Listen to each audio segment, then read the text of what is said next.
আসসালামু আলাইকুম। Real village cooking চ্যানেলে সবাইকে ওয়েলকাম জানাচ্ছি।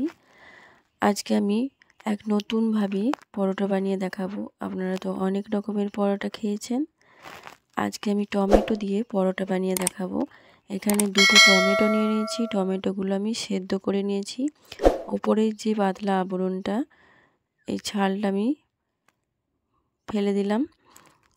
এবার যে ভেতরের অংশটা, ওটা আমি ভালোভাবে ম্যাশ করে নেব। দিয়ে দিচ্ছি লবণ 1 চামচ পরিমাণ। লবণটা খুব ভালোভাবে মিশিয়ে নিচ্ছি। দিয়ে দিচ্ছি 1.5 বাটি পরিমাণে গমের আটা। আপনারা চাইলে ময়দা দিয়েও বানাতে পারেন। আমি এখানে 1.5 বাটি পরিমাণে গমের আটা নিয়েছি। আপনারা যদি পরোটার পরিমাণ বাড়াতে পারেন, সেখানে টমেটো এবং ময়দা বা আটার পরিমাণও বাড়িয়ে নিতে হবে। খুব ভালোভাবে টমেটো রসের সঙ্গে মিশিয়ে নিতে হবে। খুব ভালোভাবে হাতের সাহায্যে মাখিয়ে নিতে হবে। একটা ডো তৈরি করে নেব। খুব বেশি নরমও না আর খুব বেশি শক্তও না। আমি এখানে কোনো রকম জল অ্যাড করি না। টমেটোর যে রস, ওটা দিয়েই আমি ডোটা তৈরি করে নিয়েছি।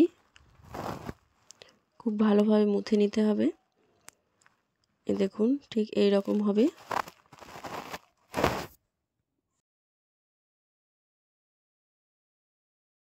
আপনারা 10 মিনিটের জন্য রেস্টে রেখে দেওয়ার পর আমি এটা লেচি কেটে নেব। এভাবে ছোট ছোট করে আমি লেচি কেটে নেব।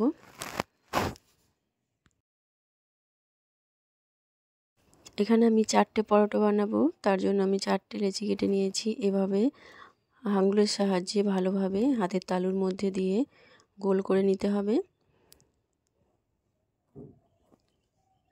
প্রতিটা ঠিক একইভাবে আমি হাতের তালুর মধ্যে দিয়ে গোল করে নেব।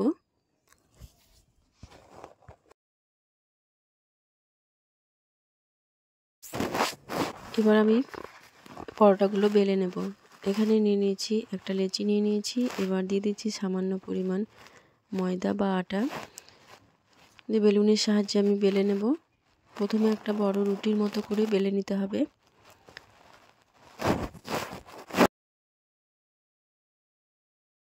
খুব বেশি মোটাও নয়, খুব বেশি পাতলাও না।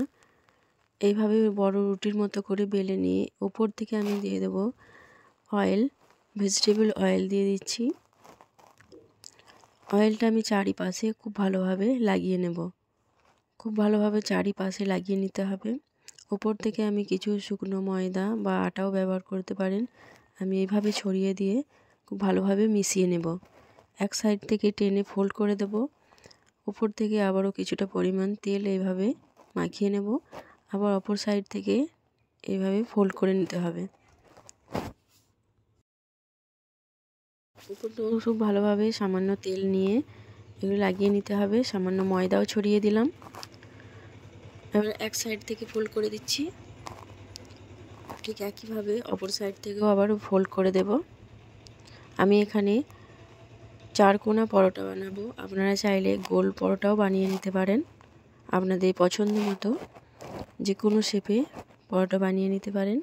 এবার আমি পরোটাগুলো বেলে নেব। ঠিক এইভাবে 4 চৌকো করে পরোটাটা আমি বেলে নেব। মিডিয়াম সাইজের আমি পরোটাগুলো বানাচ্ছি। এখানে আমি পরোটাগুলো বেলে নিয়েছি। ঠিক একইভাবে প্রতিটা পরোটা আমি বেলে নেব। খুব বেশি মোটাও না আর খুব বেশি পাতলাও না, ঠিক এই রকম হবে।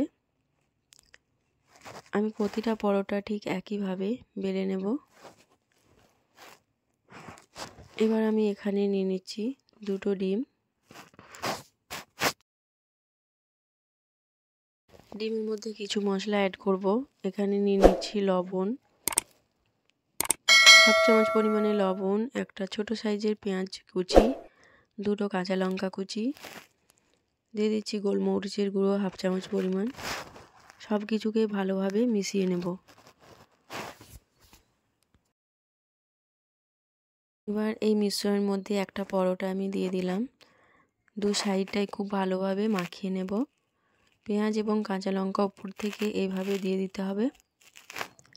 এবার আমি এখানে একটা ফ্রাই প্যান নিয়ে নিয়েছি, দিয়ে দিয়েছি অয়েল, ভেজিটেবল অয়েলটা খুব ভালোভাবে গরম হলে গ্যাসের ফ্লেমটা আমি এখানে লো টু মিডিয়ামে রেখেছি। একটা পরোটা দিয়ে দিচ্ছি আর উপর থেকে কাঁচা লঙ্কা পেঁয়াজ এইভাবে দিয়ে দিচ্ছি। গ্যাসের ফ্লেমটা এখানে লো টু মিডিয়ামে রাখতে হবে।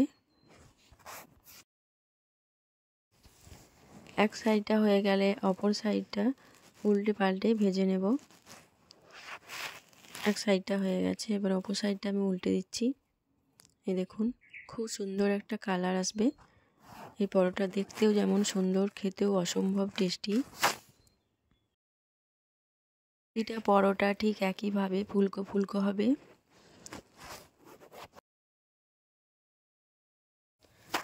দেখুন এবার দু সাইডটাই খুব ভালোভাবে উল্টে পাল্টে আমি ভেজে নেব।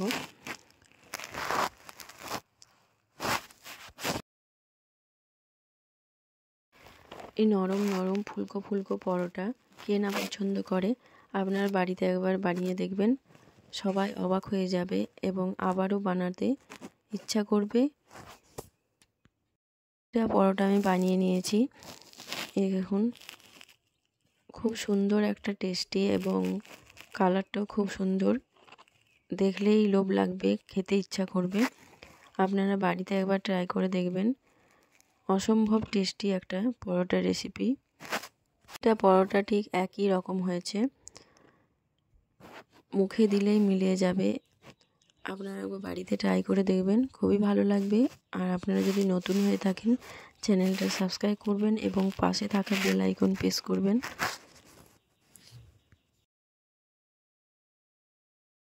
বাচ্চা বড় সকলেই খেতে পছন্দ করবে এই পরোটা।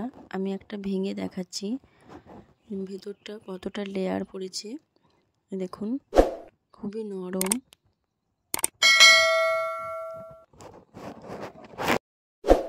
তাহলে আমার এই রেসিপি যদি ভালো লেগে থাকে আপনারা কমেন্টে জানাবেন আর বাড়িতে একবার হলেও ট্রাই করবেন, খেতে খুবই ভালো লাগবে। আজকের এই রেসিপি এখানেই শেষ করছি। আল্লাহ হাফেজ।